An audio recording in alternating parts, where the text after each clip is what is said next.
didn't have time this week to make a full polished Diablo 4 Lord of Hatred Warlock guide, but I did have time to actually play the class. So far, I've tried 3 different Warlock builds, a Heavy Demons plus Command Fallen setup that I used to level comfortably, then a Dread Claws build, and then a Blazing Scream build. And the weird part is, Rampage stayed in all 3 builds, because it's that good. But it never felt like the same skill twice. In one build, it was basically a placed demon smashing everything in one spot. In other, it became a second AoE anchor that made the whole build feel amazing. And in the third, I was basically the demon, leaping from pack to pack. So in this video, I want to go through the 3 builds I tried, how they felt, what worked, what didn't work, and which one I'd recommend depending on where you are and what you like. Quick disclaimer here, this is not me pretending I've solved Warlock already, this is just the cleanest breakdown of what I've actually tested so far. Also, builds 2 and 3 came from Max Roll.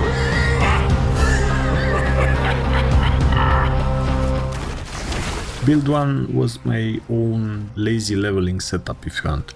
So this is not my final best build video. It's more, here's what I played and here's how it felt. Let's start with the first one. Heavy Demons plus Command Fallen. This was the build I used to level comfortably to around 55. And the main reason I used it is very simple. I'm lazy. A lot of my damage on white mobs came from Command Fallen. With the Wrath, Mega Lunatic and Lifetime damage upgrades, it was doing really good damage on its own. To the point where clearing trash with the generator skill actually felt great. It felt so good in fact that I ended up dropping Bombardment. I used it for a while early on, but later I scrapped it for Nether Step because mobility just felt more useful. After that, I basically dumped points into all purple demons I could find. Tortured Wretch for the taunt, Rampage with Shockwave, and Fiend of Abaddon as the ultimate with Spiteful Enrage. So the general idea here was very straightforward. Let Command Fallen handle a lot of the easy clearing, then let the rest of the demons carry the harder fights. In this build, Rampage felt more like a placed siege unit. With Shockwave, it smashed everything in that specific area. So positioning mattered a lot. You dropped it in the right place and just let it work. That made the whole build feel very comfortable for leveling, especially if you wanted something stable and easy to pilot. And to be fair, this build did have decent boss damage. Once all the summons were stacked on top of a boss, they could actually put in solid work. But this build had a huge problem: visibility. When I had my demons piled on a boss, sometimes I genuinely could not see what the boss was doing anymore, and that meant I was occasionally dying without even knowing what hit me, which is always a very respectable way to go. There's something deeply stupid about getting killed by an attack you never saw because your own army turned the screen into a demonic traffic jam. Now, mobility here was mostly handled by Nether Step, and that helped a bit because otherwise the build would have felt more static. It was still static, but come on, it's leveling, yeah, you don't have a lot of movement speed anyway, and it is what it is. It's the humble beginnings. As for the Soul Shards, I used Legion Shard with Sacrificial Fragment. So if I had to summarize build 1 in one sentence, this was my easiest and laziest leveling build I could master. I mean that as a compliment.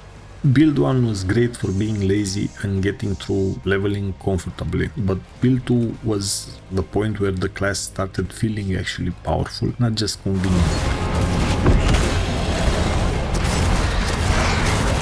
So the second build was Dread Claws, and this one felt like the best all-rounder of the 3. The main reason is that Dread Claws with Enveloping Terror creates a circular AoE around both you and the Greater Demon, which in this build was Rampage with Abyssal Titan. So instead of 1 damage zone, you basically get 2 damage zones, and that felt really, really good. This is probably the build where I felt the best synergy between the core skill and Rampage. The AoE around me plus the AoE around Rampage gave the whole setup a very smooth, very wide, almost effortless clearing feel. You and your demon are both creating pressure at the same time. It just covers a ton of area. On top of that, with Abyssal Titan, I could keep recasting Rampage on different packs as I moved around. So in build 1, Rampage was something I placed carefully, and in build 2 Rampage became a second moving damage anchor I could keep throwing around while running. That's really what made this build click for me. And I think that's also why Dreadclaws felt better once the game started asking a bit more from me. In harder content, the build just felt more reliable. You're not just depending on one place demon doing the right thing, you know, and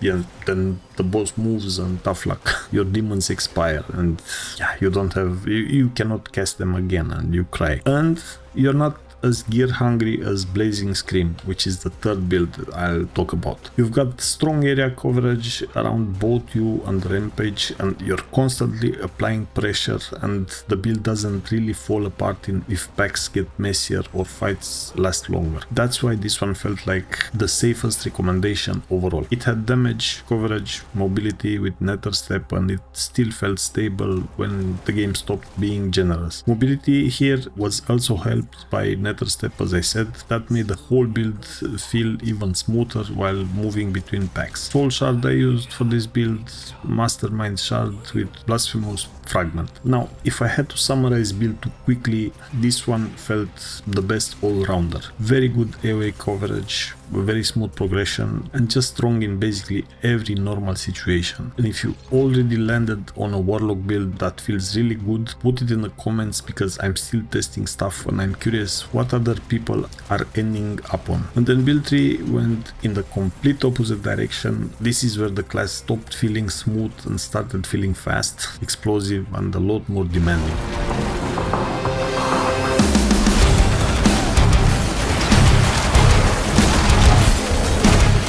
The third build was the Blazing Scream, and as I said, these last two were taken from Max Roll, so I don't take credit for any of them. Here, Blazing Scream became the main damage skill. This is the one where you throw out those flying demon heads that pierce through enemies, bounce off walls, and keep dealing damage until they expire. And as long as you have the Wrath and the attack speed to support it, you can cast a lot of them in a row. That's what made this build fun, and the fact that I slowly started getting better and better gear. If you fire them into a middle of the pack, especially near terrain, they can do a lot of work before they disappear into the void, like most of my spare time this week. In this build, I used Command Fallen with Meat Shields and Wrath. Command Fallen is very good, by the way. It's, for me, it's the best generator. It's like Rampage, but for resource generation. But I barely cast it in this build because I had a lot of passive demons that was spawned by Command Fallen. Those were almost enough on their own to help sustain how wrath hungry Blazing Scream really is. Then on top of that, add some wrath generation, maximum resource, and resource cost reduction from gear, and you're golden. So this was really the point where I stopped just equipping random upgrades and started paying actual attention to the gear I was getting. This is where I started caring more about affixes and started tempering some of the gear too, and that made a big difference. Because build 3 definitely felt more like a setup that wanted proper support from the items instead of just skill points. This was the first build where I felt like the skill tree alone wasn't enough. The gear had to start doing real work too. Because we'll talk about that in a bit. The Dark Prison did a lot of heavy lifting as well as the survivability and control tool. It helped keeping enemies grouped up, it made the build feel safer, and it made the general leveling experience much smoother. The Sigil of Chaos was used mostly to gain volatility, while also giving bonus damage whenever you got attacked inside the area. And the Rampage changed once more. As I said, once I swapped into Demonic Smash, it stopped feeling like a demon I placed or redirected and started feeling like movement. I was just jumping from pack to pack, chaining momentum, and at that point I was basically the demon. And yeah, that was the whole identity of this build in my opinion. I don't know, it feels good. Now, one very important thing here, for this third build to feel even remotely bearable, I had to get some life on hit. You cannot do it without it. That can roll on rings, amulets, and gloves as far as I know. I don't know if it can show on other items, but I got lucky with a real good pair of gloves that had 235 life on hit, and that helped a lot because this build is much more aggressive, much more in motion, and once metamorphosis comes in, sustain starts mattering way more. Before I got life on hit, every time I used metamorphosis I was chugging potions like a madman. After I got sustain online, it dropped maybe 1 or 2 potions per boss fight, which is a massive difference in how playable the build feels. I also needed a lot of movement speed for this to feel good, because outside of Rampage this build didn't really have another mobility skill. So if your movement speed is bad, the whole thing can feel pretty rough. But once I got up to around 170 movement speed, the mobility started to feel genuinely great, and that's where the build really clicked for me. So this is definitely one of the best, one of those builds that feels much better once a couple of key stats start backing it up. Then Metamorphosis tied the whole thing together. It pushed the damage much higher, but with the downside that your own casts start burning your life while it's active. So this is exactly the kind of build where life on hit starts mattering a lot if you want the whole thing to feel sustainable. I think I said that 10 times and you got the idea. As Soul Shards, I used Vanguard Shard with Inferno Fragment, and if I had to summarize this build in one sentence, this was the momentum build. It was the most aggressive, the most active, and probably the one that felt the most like I was constantly piloting the class instead of setting things up and letting them work. If I had to summarize all 3 builds fast, build 1 was the easiest and most comfortable for leveling early, build 2 was the best all-rounder, and build 3 was the most aggressive and momentum based. And I think that's the cleanest way to look at them. Build 1, best if you want easy leveling, strong passive help from demons, low effort clearing and comfort. Build 2, best if you want smooth overall progression, huge AoE coverage, strong synergy between your male skill and Rampage, and probably the safest recommendation overall. And build 3 if you want to spice things up, speed, active gameplay, projectile clearing, great AoE also, because you clear stuff in a line for, I don't know, a screen and a half or something. It's pretty nuts. Movement and chaining packs and a more hands-on playstyle. But build 3 was also the most dependent on gear, especially life on hit, movement speed and rat support stats, and just a bit more item attention in general.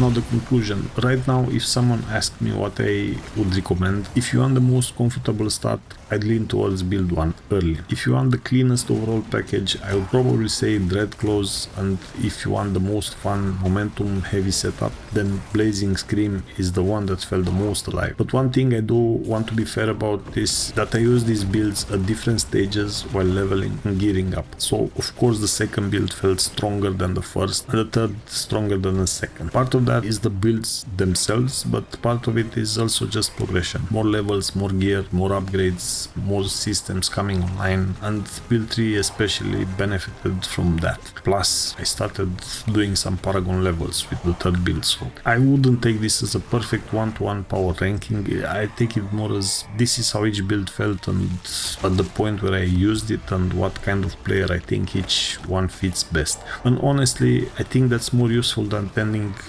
this was some perfect lab test. That's where I'm with the Warlock so far. 3 builds, 3 very different identities, and 1 shared skill that changed jobs every single time. If you've been trying a different Warlock build, let me know in the comments what you're using and how it feels, because I'm still experimenting and I'm very curious what people are landing on. Also, tell me what video you want next. Do you want a more focused video on one of these builds? Do you want, I don't know, a Warlock progression update or something completely different in Diablo, like Paladin for example? I'm down. And if you want me to keep doing Diablo builds, build updates like this while I'm still figuring the class out, subscribe, and yeah, see you in the next one.